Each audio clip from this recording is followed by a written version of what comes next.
भी नवनिर्वाचित सदस्य हैं उन सबको शुभकामनाएं हैं। और आज शपथ ग्रहण समारोह था जिसमें कि सभी विधायक जो चुन कर गए शपथ ली। और आप सब लोगों को पता है कि जनता ने जनादेश दिए, चुनाव आयोग ने नतीजे सुनाए, फिर भी सब लोगों को शुभकामनाएं हैं। जनता ने बदलाव के लिए अपना मत दिया था, चुनाव किया था। भ्रष्टाचार को लेकर के चाहे ब्लॉक थानों में हो या मंत्रालय में हो या नीतीश कुमार जी के साथ बड़े घोटाले हो, बेरोजगारी के मुद्दे पर, महंगाई के मुद्दे पर लोगों ने वोट किया। आपने देखा होगा कि हम पहले से ही कई बार हम कहते रहे हैं कि नीतीश कुमार जी जो हैं वो भीष्म पितामह है भ्रष्टाचार,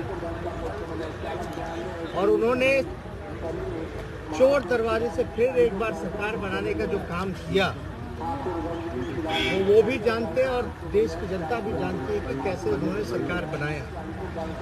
लेकिन सरकार में आने के बाद फिर भी उन्होंने वही काम किया जिसके लिए नीतीश कुमार जी माने जाते हैं। 60 बड़े घोटाले 15 साल में जो उन्होंने किया, और हम लोग लगातार आरोप लगाते रहे कि भीष्म पितामह भ्रष्टाचार के इसलिए क्योंकि जितने भी गुनहगार हैं, भ्रष्टाचारी हैं, उनको संरक्षण देना और बचाव करना ये नीतीश कुमार जी की पुरानी फितरत है। और आप लोगों ने देखा होगा, ये कोई मेरी बात पर तो मोहर लग रहा है जब आईएएस अधिकारी लिख कर रहे हैं चिट्ठी। कई अधिकारियों ने, आईएएस अधिकारियों ने जो जांच करता है उन्होंने तो खुले तौर पे चिट्ठी में लिखा है कि नीतीश कुमार जी चाहे कितने भी बड़े अपराध या घोटाले हुए हैं उनको नीतीश कुमार जी ने संरक्षण दिया। ये सिर्फ मैं ही नहीं कह रहा बल्कि आईएएस अधिकारी भी अपने सरकार बनते ही उन्होंने शिक्षा मंत्री जो बनाया, जो चर्चित भ्रष्टाचार नियुक्ति घोटाला में जो शामिल रहे हैं, उनको उन्होंने शिक्षा मंत्रालय जैसी अहम जिम्मेदारी देने का काम किया। जिस दिन ऑफिस ज्वाइनिंग होती है उस दिन उनका रिजिग्नेशन आता है और फिर एक नए शिक्षा मंत्री को जिम्मेदारी दी जाती है, एक नए व्यक्ति को जिम्मेदारी दी जाती है जिसके कार्यकाल में खुद भी घोटाले हो रखे हैं और जिनकी पत्नी के ऊपर सीबीआई जांच चल रहा है जो कि सुप्रीम कोर्ट में मैटर। हम तो चाहेंगे कि बिहार बदहाल इसलिए है क्योंकि नीतीश कुमार जी लगातार जो लोग खजाने लूटने वाले लोग हैं उनको इन्होंने बढ़ावा दिया और संरक्षण किया, जांच के नाम पे दी। अब जो नए शिक्षा मंत्री हैं जिनको जिम्मेदारी मिली, हम तो चाहेंगे कि बिहार के माननीय मुख्यमंत्री नीतीश कुमार जी को आकर के स्पष्टीकरण देना चाहिए। हर बात पे मुख्यमंत्री का जवाब नहीं होना चाहिए। चाहे जो भी घटना ये फैसले लिए गए, ये मुख्यमंत्री का फैसला। मंत्रिमंडल का गठन करना, मेवालाल को मंत्री बनाना, ये मुख्यमंत्री का फैसला। तो मुख्यमंत्री के मुंह में दही क्यों जमा रहता है, ये बिहार की जनता जानना चाहती है। 60 घोटाले होने के बाद इनको पूरी तरीके से मुख्यमंत्री आए और नए जो शिक्षा मंत्री बने हैं उनके परिवार के ऊपर क्या गंभीर आरोप है, इसके लिए भी उनको स्पष्टीकरण देना चाहिए। आप लोग तो सब लोग जानते हैं, हम लोगों पे सवाल उठाते थे, अंतरात्मा जागती थी, नैतिकता की बात होती थी, गवर्नर हाउस पहुंच जाया करते थे। अब थोड़ी सी लाज शर्म नहीं बची। जनता ने अपना जनादेश दिया, चोरी से आए तो भी तीसरे नंबर की पार्टी रह गए। और अद्भुत है देश में ऐसा कोई पार्टी होगा जो तीसरे नंबर पे जिसका मुख्यमंत्री। यानी ये जनादेश साफ तौर पे जो लोग कहा करते थे कि हमारे बलबूते आए हैं विधानसभा, हम नहीं रहते तो जीतते नहीं, तो आप इसका जवाब जनता को देते हैं। तो आप लोग कितना भी कुछ भी षड्यंत्र रचा गया हो, लेकिन राष्ट्रीय जनता दल सबसे बड़ी पार्टी उभर करके आई, सिंगल लार्जेस्ट पार्टी, और लगभग 23.5% से भी ज़्यादा वोटें, जहां बीजेपी को 19% वोटें आई, वहां राष्ट्रीय जनता दल को 23.5% वोटें आई। कितना भी जोर जबरदस्ती किया गया हो, षड्यंत्र रचा हो, फिर भी हम लोग जो हैं 75 सीटों पर जीतने का काम किया। तो हम लोग तो चाहेंगे कि दर्जनों ऐसे मंत्री हैं जिनके ऊपर भ्रष्टाचार और कई संगीन आरोप लगे हैं। आपने देखा होगा कई ऐसे लोग जो बालिका गृह में लिप्त पड़े थे, उनको भी इस वक्त जो है संरक्षण दिया गया।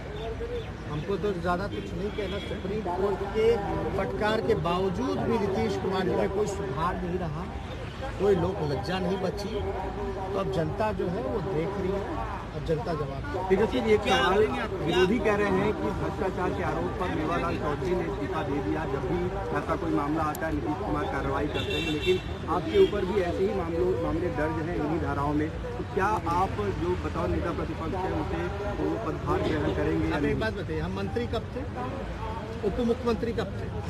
2015 से। क्या मेरा उप मुख्यमंत्री रहते हुए में कोई गंभीर आरोप लगा है? ये तो तब के पॉलिटिकल वेंडेटा, राजनीतिक षड्यंत्र वाले केसेस हैं जब मेरा मूछ नहीं था। तो ये तो जग जाहिर है ना। और हमने तो कई बार कहा है, और पिछले ही विधानसभा में पिछले सेशन का जो रहा, अब तो हम पहला व्यक्ति है जो कहता रहा कि भाई जल्दी चार्जशीट करो, जल्दी चार्जशीट करो। तो हम तो लगातार कहते रहे, और मामला को डाइल्यूट करना, जो ईमानदारी से जनता के सवाल को उठा रहा है, जो जनहित के मुद्दों को उठा रहा है, जो असल मुद्दे हैं, जो जनता के लिए लड़ाई लड़ रहा है, ये तो चाहते हैं ऐसे लोगों को बदनाम करना। और ये तो इनकी पॉलिसी रही है, पॉलिसी नहीं बल्कि वर्किंग स्टाइल रहा है कि भाई लोगों के मन में एक गलत परसेप्शन, एक धारणा पैदा की जाए। लेकिन आप बताइए, हमारे खिलाफ तो किसी IAS अधिकारी ने नहीं बोला। हम तो चैलेंज करते हैं मुख्यमंत्री को, भैया हम 18 महीने उप मुख्यमंत्री रहे, 3 डिपार्टमेंट रहा, एक आरोप सिद्ध कर दो। सुशील मोदी जी कहाँ रह गए, क्यों नहीं सिद्ध कर पाए? तो उनको बयानबाजी के लिए वो कुछ भी स्टेटमेंट दे दे, वो सब जानते हैं। तो लेकिन नीतीश कुमार की कोई जिम्मेदारी होगी कि नहीं होगी बिहार के मुख्यमंत्री? उनकी जवाबदेही है कि नहीं है जनता के प्रति? जोर जबरदस्ती जैसे तैसे जो भी बने हो, अब लेकिन बन गए हैं तो जवाब तो देना उनका फर्ज बनता है। और ये तो अद्भुत है, आज हमारा शपथ है, शपथ से पहले इस्तीफा मांग रहे हैं। देश में पहली ऐसी घटना है जहां विपक्ष से इस्तीफा मांगा जा रहा है। इससे ज्यादा हास्यास्पद और क्या हो सकता है? पहली विकेट आपने गिरा दी है इस सरकार की, और आगे कितनी विकेट गिराएंगे?